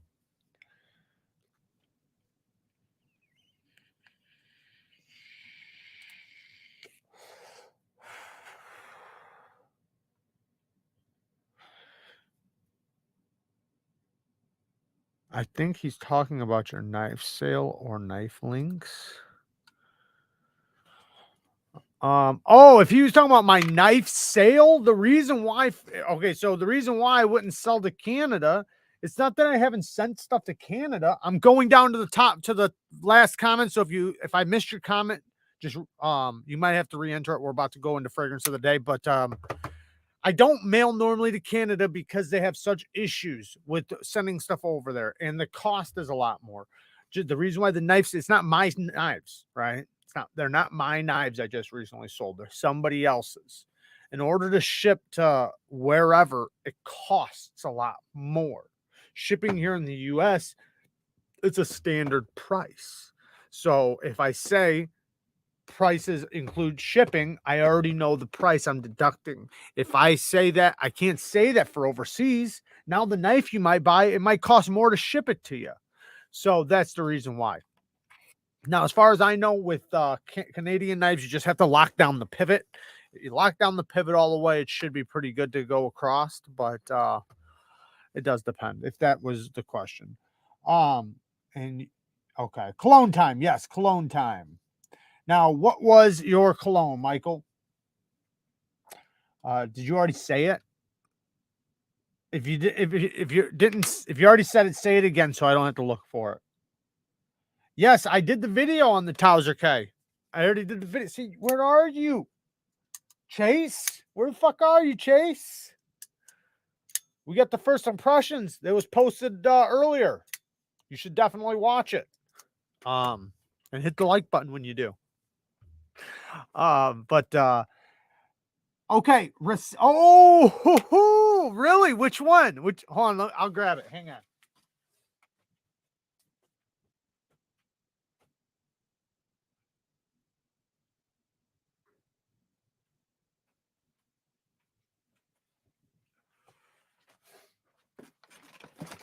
this is actually going to fit right into one of the fragrances I was going to talk about today. So he got the Rasasi Hawas. Did you get this one? So this one, in my opinion, smells like grape. It's a very fruity, sweet, juicy fragrance. Sweet, juicy grape. That's what it smells like. In my opinion, you can see it. You know, it's purple. Great scent. This is an Arabic brand. You can see the snake over the top. Good quality bottle, good quality sprayer, good quality scent. Very fresh, clean grape shower gel type of fragrance. Really good. I'm not sure if that's the exact one that you got. Where'd it go? Now we in Stinktown. Yes, Stinktown. At least you are. Me and Michael are not. It's so good. Yeah, it's a really good one. I thought you maybe got it from my link. I've actually talked about this one and I linked it a while back. So today's fragrance we're going to talk about, which this one is a good one. Very, very sweet. Very juicy. Now this next one is similar to that, but a different fruit. And I got it because, okay, so Tom Ford is like one of the best men's fragrance brands ever. The problem is that it's fucking expensive, like crazy expensive. For a bottle of it, it's like $250, $350, $400, like crazy prices for cologne, for men's fragrances. So I got a clone. This is a clone of that fragrance. And so it's a clone of Lost Cherry. But this one is, so it's just a clone of it. Now, what it smells like, it literally smells like sour cherry. So that's all you smell. It's a gourmand, which means it's smells edible. Like I just want to spray it in my mouth right now. That's what it smells like. But I will say this is not going to be for everybody. So when I watched videos on it, a lot of men liked it. But now that I'm smelling it, I think it might be a little too sweet for a lot of men. It's a unisex fragrance, so men and women can wear it. If a woman wears it, she's gonna smell very, very sexy. If a man wears it, he could smell very sexy. But it's like I said, it's like edible, so it smells like cherries. You could literally spray this in your car, and it's kind of like one of those. If you guys ever been to the car wash and they got those sprayers where you can spray a scent in your car. Sometimes they have the cherry one. It smells very similar to that. There's only 5 notes in this entire bottle, which most bottles have like 20. This has cherry, almond, liquor, plum, and sandalwood. That's it. But I would say all you smell is sour cherry and cherry. The almond and the plum might come out in the dry down. I don't smell any of the sandalwood or anything like that. It's just straight fucking cherry. And I wanted to get a cherry fragrance, so now I got one. The one beautiful thing about this is you can kind of mix it with things. Now, for Michael, if you're still in here, you still in here, Michael? Because I'm going to give you a suggestion really quick. If you like this, my favorite juicy fragrance, I'm going to show it to you. I'm not going to show it to you for too long. I'm just going to tell you to get it because I'm telling you, Michael, if you like that, you'll really like this. Quesada Ambassador.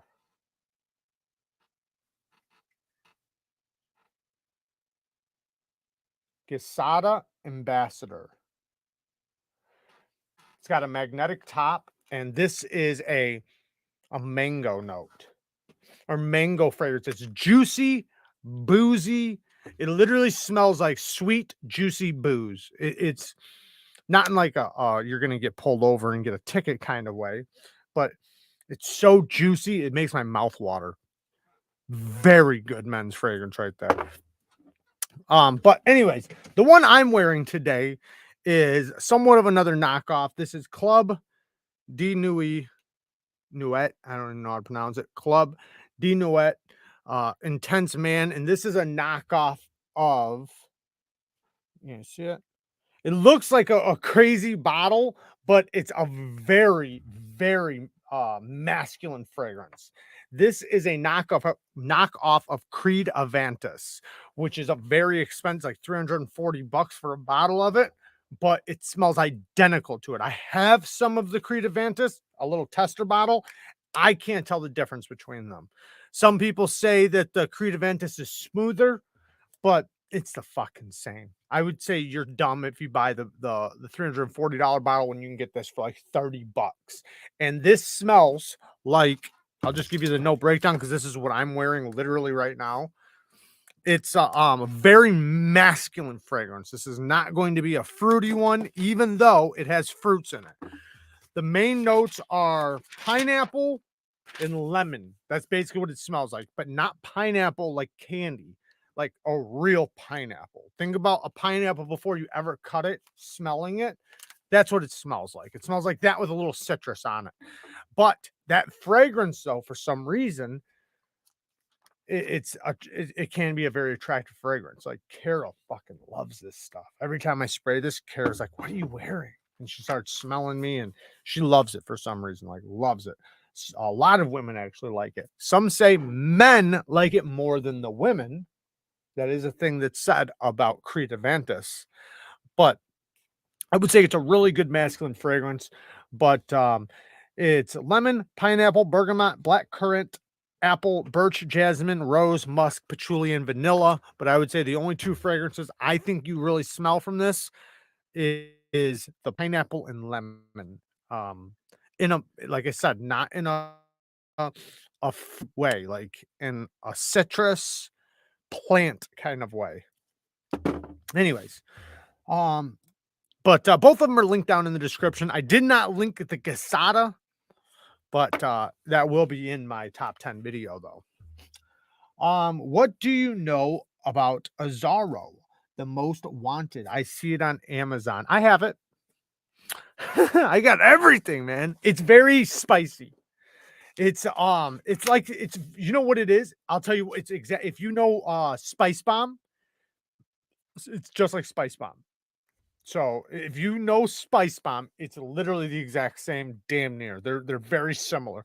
I personally kind of like a Zaro a little bit better, but it's a very spicy cinnamon, more of a winter, colder type of fragrance.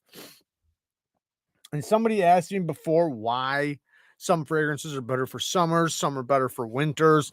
It's just because, like, you know, how a scent comes off, and also um some smells go away a lot faster in certain heats and certain weathers, but also how your nose is attracted to it. Like some fragrances just do not go good in hot fucking weather. Like put it this way, in super if it's 100 degrees outside and you're baking in the sun, you don't really want to smell something spicy and cinnamony, right? But if it's nice and cold, then it's okay. So that kind of gives you a, you know, a little bit of a understanding in the brains. I don't think I've tried the Azaro Chrome. I've only got the one Azaro. What is its spelled out name? Just got here. Which one? If you're talking about this one, it's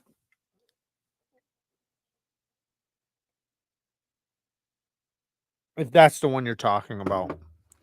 If you're talking about the other one, just say it and I'll show you the other one.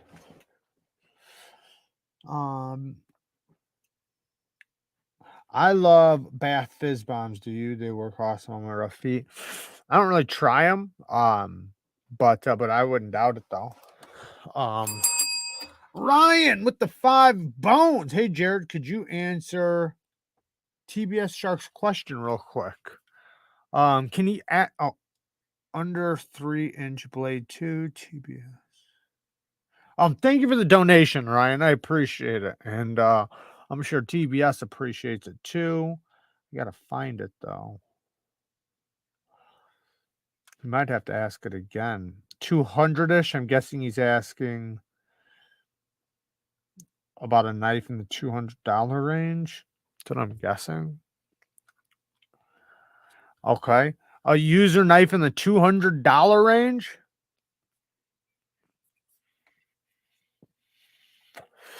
First premium knife. So I would ask a question: do you care about country? Because if you care about country and you want USA, I would say go with Hogue.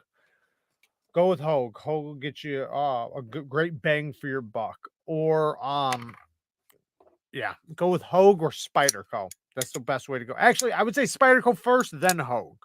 So go with a Spyderco, Manix 2, or a Spyderco PM2, or a Hogue Deca, or a Hogue RSK-MK1, something like that. Now, if USA doesn't matter to you and you don't care about going overseas and you want something titanium with premium materials and all that good stuff, you can go with WE Knives. WE has a lot of great options, and I would say you can go with this.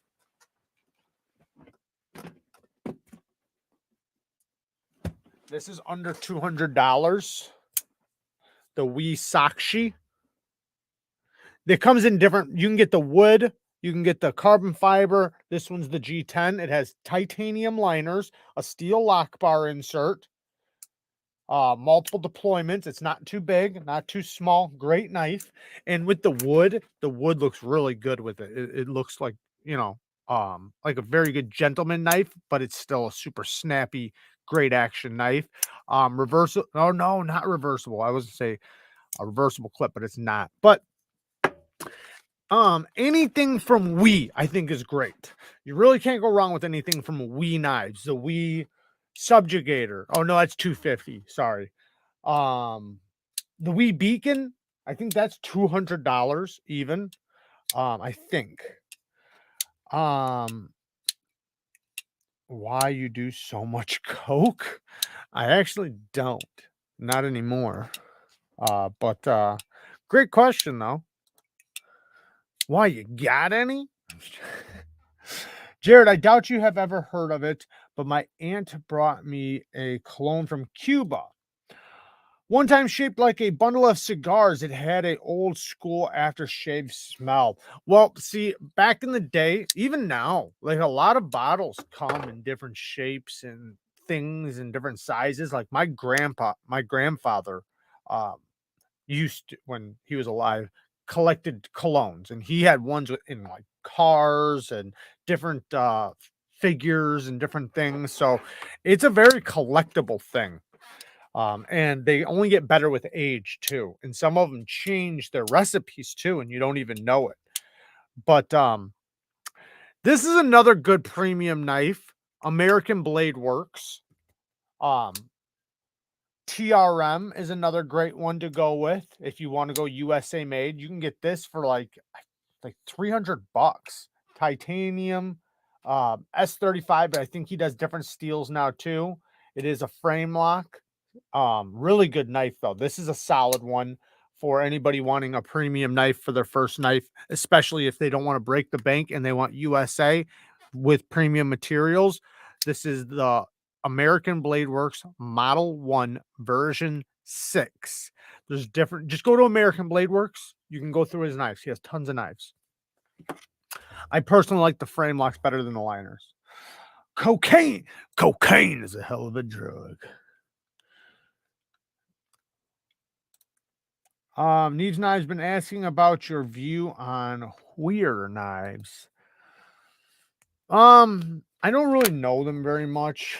I think I've like tried them a couple times, but let me look them really quick so I can get a good thought of them. Weir knives. Let me just look at them.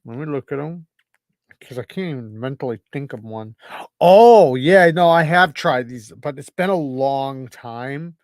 I tried some of the customs. I think it was from Ryan, Spirited Whiskey. I think he had one that I got to try. It was really, really good.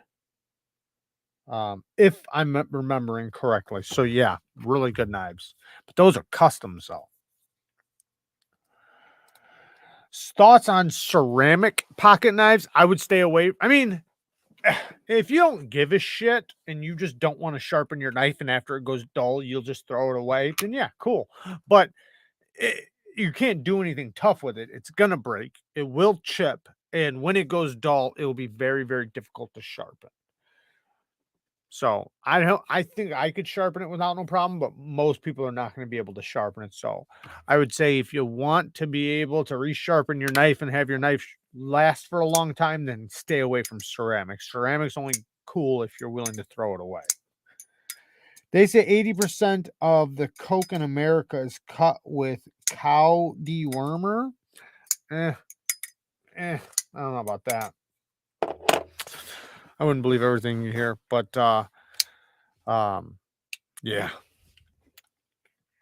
As a person who used to cut a lot of Coke, I'd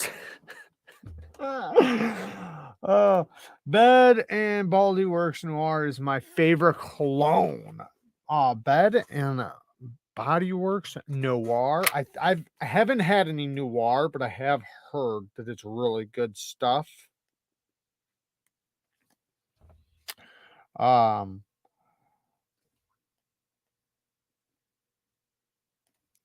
think they have a couple different ones that are really good. Bath and Body Works Noir.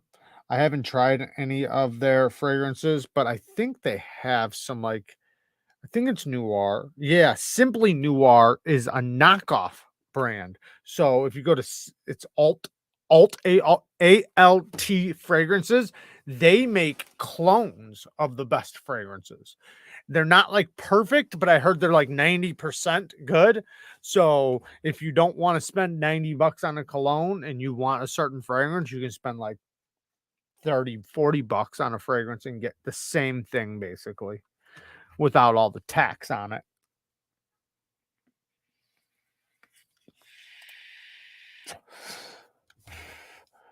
Should I wait for more info on the company and more of their Daily Carry Co. Magna Blade? I've been toying with pre-ordering one, but should I wait till more info on the company and more of their... Man, I honestly, you know, I don't think there's anything wrong if you want to pre-order.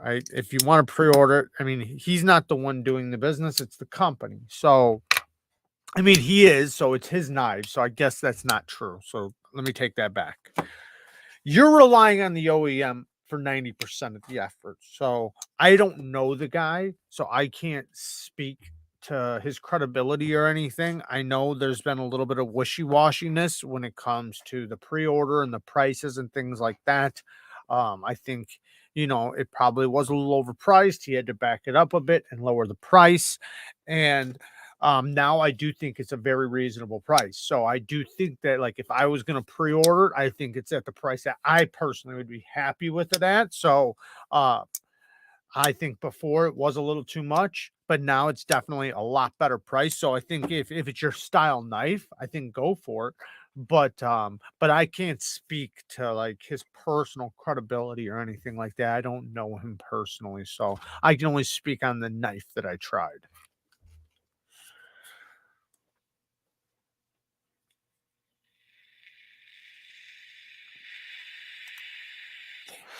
I think that's horse medicine. Jakar Noir. Is Breeze in here? I haven't even seen him all night. Clone Cologne. Clone Colognes? Say that 10 times fast. Facts. It's different in the cologne industry, and the reason why is because you can't patent a fragrance. That's the reason why they can literally get as long as what they do is, so there's specific guys that are professional fragrance makers, right? People reach out to these professionals to make them fragrances. Then there's these other companies that know how to make fragrances, and they can look at a note breakdown and basically figure out the recipe very well for what this $400 fragrance is. As long as they don't say it's that fragrance, as long as they tell you it's a different name, they can literally copy it perfectly. And so that's why I say in some cases, like with reputable, and I know we were saying reputable cloners, but like I said, it's different in the fragrance community. They can't patent. You can't patent a scent, right? But you can patent your name, your bottle, and things like that. So as long as the bottle is different and the name is different, the smell can be the exact same. So look at it how you want. The point is that these guys will get the quality ones, the ones that are reputable for getting very good clones done. They get very close to the fragrances that they're trying to smell like. I heard American Blade Works is switching to Magnacut. That's what I meant when I said different steels, because I heard the same thing. I'm going to run it at 63 to 64 HRC. Can't remember where I heard. Yeah, I heard the same thing though. That's why I was saying that this is a good one to get. So that's awesome. Okay, so we are at story time. I didn't plan a story, so we're just gonna stick with questions. If you guys got any questions, I'll tell stories from questions or something. If you guys want, we got 15 more minutes. So Drop Bear is the new bug out. Drop Bear is great. It is great. I wouldn't say it's the new bug out. I wouldn't say that, but I would say it competes with it for sure. John with the 2 bones. Thank you, brother. Hey, Jared, I bought a VOSTEED Nightshade 154 CM. Hell yeah. Great knife, man. Can't go wrong with that knife. The thing's such a good user. And I've heard a few people, I even had one guy say that he said he has a bunch of knives. And he's like, and I stopped buying them after I got the Nightshade because it just works for everything so good. Another one that's, I wouldn't say it's Nightshade territory, but this is new. I don't think you can get it yet. It's coming soon, but it's a shielded knife, the Shielded Hierophant. This thing's pretty damn good. Like, it surprised me. I think Shielded's stepping it up. The clip is like a really, really good clip. This thing works so good inset with flat screws. The detent is perfection on the flipper and the thumb studs. Beautiful sharpening choil, beautiful grind. It's just it's an awesome medium-sized knife. So we'll see how it goes, but I'm liking it so far. And the designer is right here. You can see his logo. I forget his name to be exact, but right there's his logo. It's an eyeball with a knife through it, which I like. I like that. He should have that as a tattoo. Cool blade shape on the Drop Bear, like a refined sack. I think it's a modified spear point. You could call it almost a Spanish spear point. So a Spanish spear point normally is just like a spear point, except for the tip is a little bit lower than the middle. So it's basically like an elongated spear point where the tip is just a little bit lower than the center of the blade. So a true spear point would be like this, kind of. Where the spine and the edge are the exact same thing. And the tip lands right in the center line of the pivot, right? Spanish spear point, it's a little bit lower and it kind of goes forward and then snakes down a little bit. I like them though. Jared likes caps too. Yes, I do. Yes, I do. But I don't like capping. I like caps locks. Because I don't cap. Nice 101. Thank you for the 5 bones. Bang. I haven't gotten my boink tonight. I'm actually pretty disappointed. Hey, Jared, I need to get a 4-inch stone for work sharp. I've been getting better and better at sharpening, but I think the stones are wearing out. Where'd it go? Is Gritomatic the best to get these aftermarket stones for? Okay, so you need to get a 4-inch stones for the workshop. Do you not have the stone holder yet? You have to get the stone holder first. You can get the Gritomatic one, or you can go to my video and use my link and go to Etsy and get the one from Etsy. Either one will be fine. The one on Etsy, you can get the 6-inch stones or the 4-inch stones. You can get the stone holder that will hold 4-inch and 6-inch stones. That'd probably be the best way to go. However, if they're not available for whatever reason, they should be, you could just get the 4-inch stone holder from Gritomatic. That's fine too. And it's aluminum, so it'll hold up really well. I do think the plastic one holds it a little bit better, but regardless, they're both fine. But then, yeah, get Gritomatic stones. You can get little Atomas. There's so once you get the stone holder attachment, it's endless what you could do. You can get Venives, you can get Gritomatics, you can get ceramics, you can get whatever. So get the stone holder attachment 100%.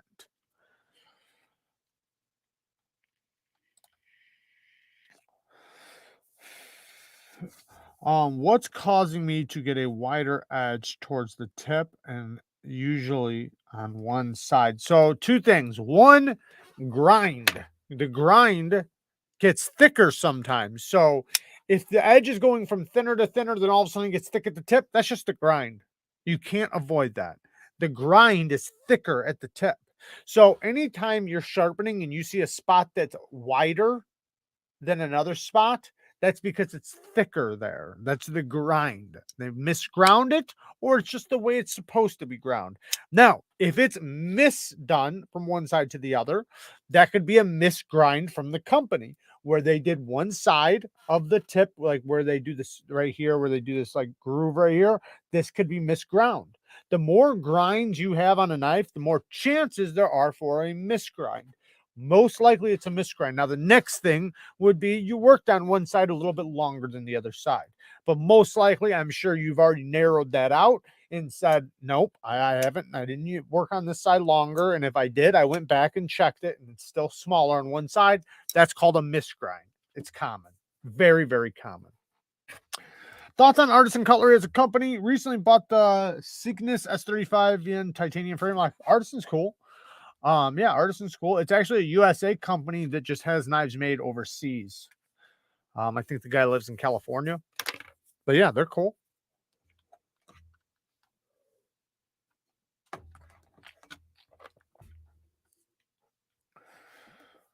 Pair of 3 a little big?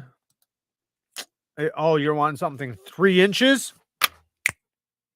Go with the KANSEPT Convict double thumb stud. I'm going to get you a link.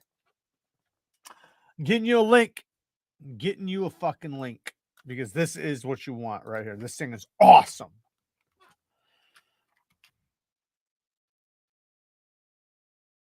You got to specifically get the one with the double thumb studs. Now, it is a little bit more than 200, 207 to be exact, but I think you'll be all right.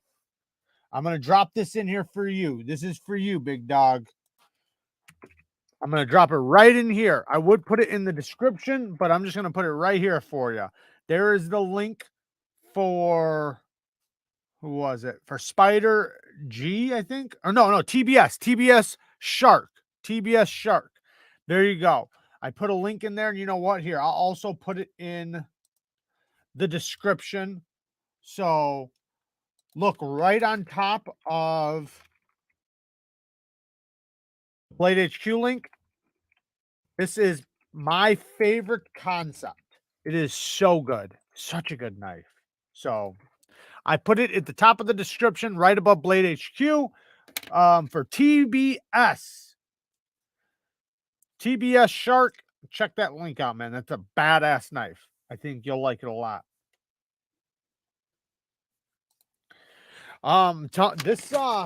This new Towser K is legit. I'm liking this one quite a bit. Sucks I can't link it, but I like it though. But I'd love to be able to link it. But I can get you guys 10% off though if you guys use my White Mountain Knives link. So if you guys are ever wanting anything from White Mountain Knives, don't forget to use my discount code for 10% off. It doesn't benefit me at all, but it does benefit you guys. So make sure you hit the damn like button. The new White Mountain Knives exclusive fat carbon fiber M390 feldspar looks so sweet. Yeah, I haven't tried that one, but the first ones that came out, I heard had light detents. I haven't tried one, so I don't know, but I guess I'll find out.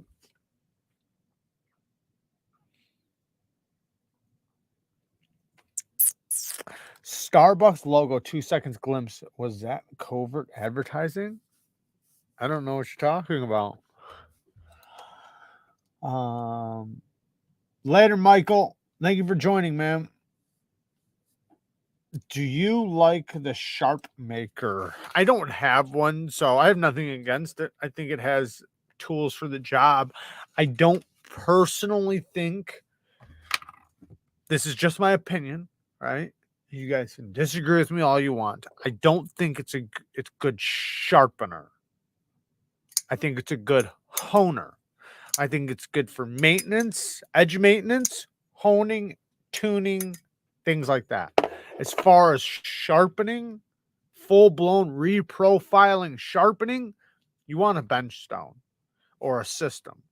The Sharpmaker, it's rods, right? So I just think you get a lot faster. You would save 10 times the amount of time and effort, and that would lead to better quality edges and the ability to give yourself better quality edges. Oh man, Eastside, you can rewind back to the beginning. We're almost over here in 4 minutes. I do appreciate you jumping in, Eastside. We do this every Wednesday and Saturday. But yeah, if you got any questions, man, fire it off. Fire it off. Every Wednesday and Saturday, we do go live here on Neeves Knives. I do appreciate you joining. Yeah. I haven't tried the Silver Axe. Somebody's asking the Silver Axe versus the Smock. I'm gonna say the Smock because I haven't tried the Silver Axe. Because I can't remember it. Oh, thank you, Joe. Shout out to Steel Forged and Fire. Definitely go and follow his channel. Thank you, Joe. Bro asked this an hour ago, you dummy. Do you experience any delay in streaming between DSLR and audio? Did some testing on mine and saw some. No, I don't. Okay, so there's a delay between me and you guys right now. Like if I watch it over here, it's going to be about a 5-second delay, but not for recording. If they're like a recording, like I try to use, I don't know exactly what we're asking here, but if we're asking about recording content, sometimes when you get a microphone, you have to do it on the computer and line up the audio with the video. I don't do that shit because I don't know how to. So what I do is I just use a microphone that works with my recording device so that I can record the audio at the exact same time. That's how I do it. I know a lot of the big pros that are big pros, you know, way above my level, they do it separately and then put them in the computer and line them up. I just don't. But as far as lives go, I don't never have a problem with it. But yeah, if you're watching it, like right now, if I watch myself, there's a delay.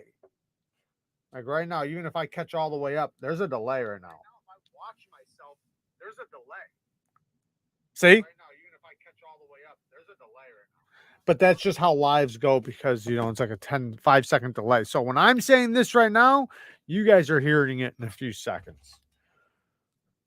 I'm in the future or the past, one of the two. Jared, any drops or exclusives coming up we should be aware of? Ooh, trying to ask them big questions. There might be something. There might be an EMP coming up. There might be let me think.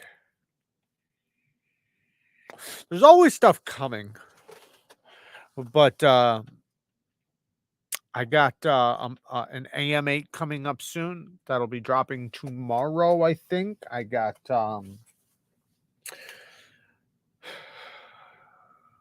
yeah, the EMP EDC knife, their new knife in Magnacut at 63 HRC, but they're only going to be able to do it one time. So if you guys are wanting to get on that, I think they're only going to be able to do one batch of those. So that'll be the only time they ever do that. But other than that, I can't think of anything off the top of my head. Jared, when are you going to make a knife collab, you sexy biatch? Well, I did recently have a conversation with somebody about possibly, nothing written on in stone yet, possibly doing a collab with a company, where another big company would be the OEM, which would be overseas. I really wanted it, my first knife to be a USA made one, but I don't know if that's possible at this point, man. I just don't know if it's possible, but I might do a collab where I design it and it's on their thing from them, but with my design. So we'll see how that goes. That might be coming.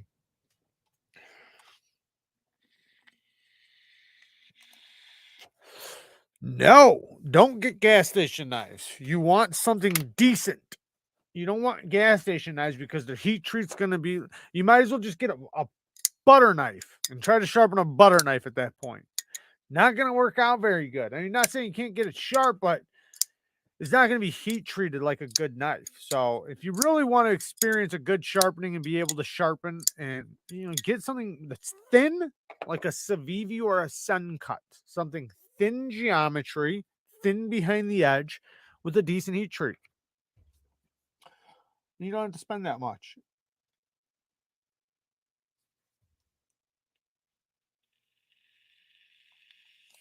There's a tiny delay with the audio. How about now? Is there a delay now?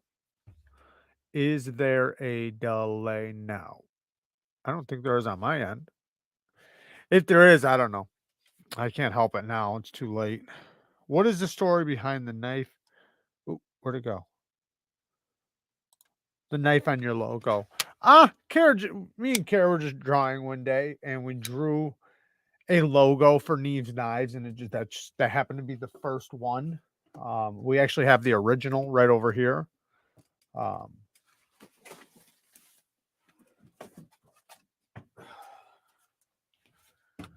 That's a painting, original. We did change it for a moment to this one, a clip point. But and then we had these ones for a minute, the Douglas.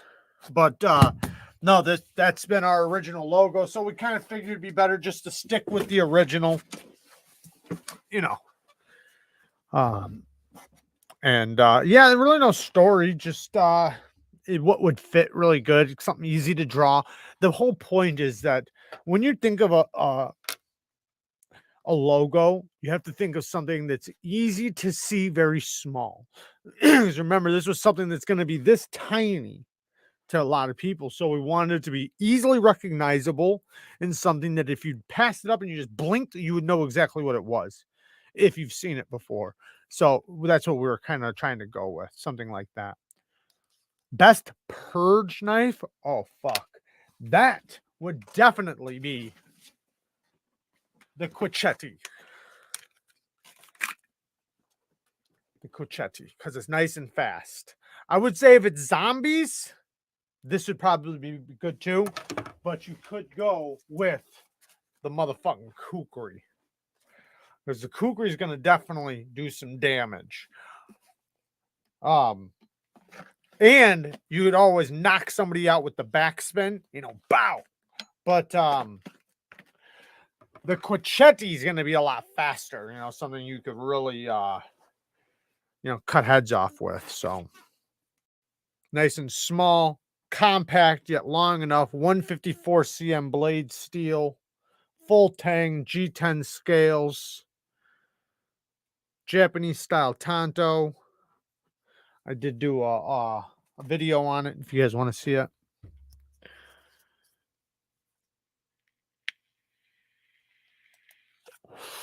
How to make a proper shank? Oh, that depends on your tools, man. If you can get to a wire, then you got to use the wire and start sharpening it on the floor. If you can get the plastic, you want to melt it down really good. You want to melt it so that it's denser and harder. When you melt plastic, it gets denser. But if you're talking like a professional one, use a screwdriver. Use a screwdriver and sharpen it, or an ice pick. But otherwise, you got to break plastic and wrap the handle or melt it down and shit like that. There's a gas station by me that sells Benchmades, but they're overpriced. Most are. Most are.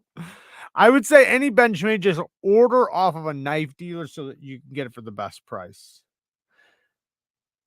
My kukri is my go-to for home defense at my bedside. Then I'll grab my swords. Yeah, you don't want to fuck around over there at Joe's house. I think a guy probably just walking into your area, similar to mine too, but just walking into your area would double think everything, just looking on the walls. Like, yeah, this ain't the best place. I think we should get the fuck out of here. We definitely don't want to run into the guy who lives here. Looking around at the walls.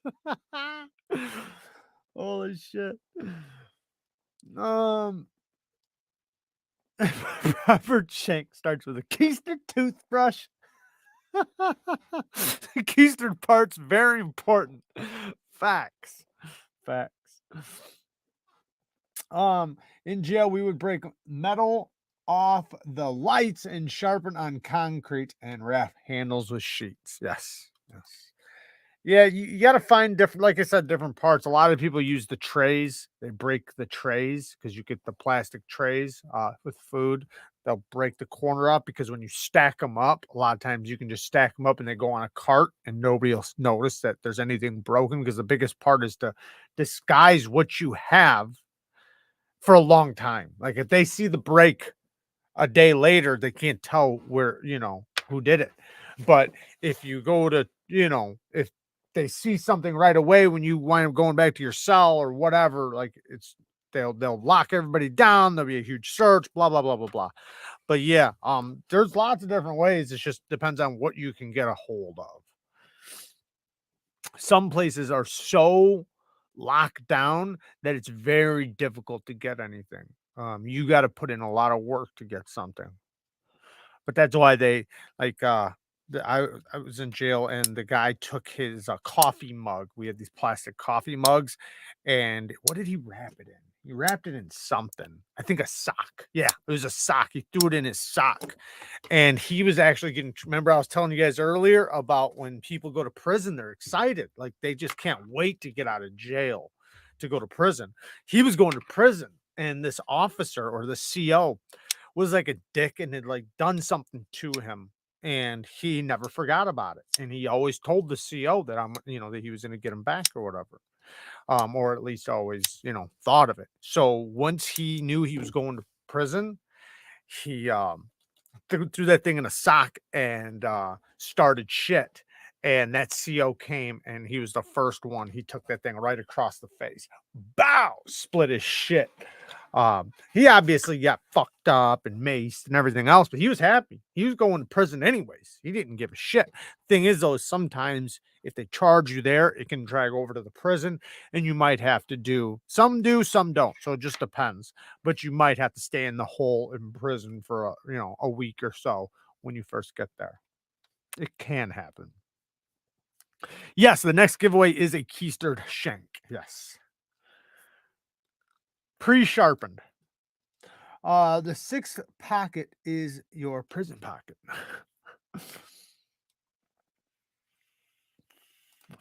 That's hilarious. He's like, I got some socks that are hard enough to probably stab someone with. Jared Patrick is asking about who has the best heat treat besides Spider Co. Medford. Medford's really good. Like when you start going up to like Sharp by Designs and $1,000 companies, like obviously they're gonna have really good heat treats. So if don't count them, if you count just production, like affordable production knives, TRM is really, really good. Medford, really, really good.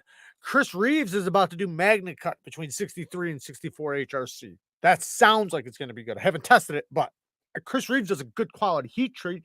He just wasn't heat treating his S35 to the highest HRC that he probably should have, but he still did a quality heat treat, just not really hard. But the Magnacut is supposed to be hard. So Who else? Benjamin does a good heat treat. Well, it depends though. Like they've had problems in the past. I think for the most part they have a good quality heat treat. I think their biggest problems are the HRCs. A lot of their HRCs aren't up there to the highest level. Buck Boss heat treats, they're really good because a lot of these companies, it's who is doing their heat treat, right? Like if they're Peters, Boss, you know, like there's different companies that do heat treat. So that's the big question is who's doing their heat treat, unless if they're doing it. Jared and Larry Lawton podcast. When is that guy that has that prison channel? Is that who that is? I might be wrong. Tom Quirin says, "Won a wee knife here recently, brother. Won a wee knife here recently." You talking about here, or you won one recently? That's really awesome, though. How to sharpen a serrated knife? I've got a video on it if you want to watch a video on it. But do you want to sharpen the back side of the serrations first? If they're really chippy and messed up, then you're going to need some diamond. You're going to want a Dremel or a diamond rod. So you're going to want rods or Dremel or one of the two, rods or Dremel. And if they're not that bad and they're just like dull, you can just sharpen the back sides of them, and you'll make a burr and then knock off the burr because the serrations already have an edge bevel. So you're basically just removing steel from this side to reveal a clean bevel on the serrated side. Watch my video on it. All right, guys, we are past that time, and Mike Emler has a live going on right now. So don't forget to go over there and support him. Go over there, drop him a like. Make sure you guys leave a comment in his comments because he's live right now as we speak. Let's actually check him out really quick. Let's head over there on Neeves Knives. You're on Neeves Knives on Mike Emler's. Let's check it out. Let's see what he's doing. Oh, there he is. See, look at him. Let's drop him a donation. Let's do him something kind. How much should we give him, guys? How much should we drop Mike Emler? Who is Mike Emler? I don't know. We're about to find out, though. Chew Fiend, thank you for the link. What should we give him? Drop him 10 bones? How much did you guys send me today? Let's look at that. I can't even tell. Shit. I can't even tell how much you guys gave me today. 1,000. Yeah, right. I don't think they'll let you do that. I think the most they'll let you do is 200, or like maybe it's one. I dropped 140 before on that. $1.91. We'll give him $10. Mike, what do you want? Yes. How may Probably take him an hour to see it. Or we just dropped him 10 bounce skis. Neeves incoming. Nice.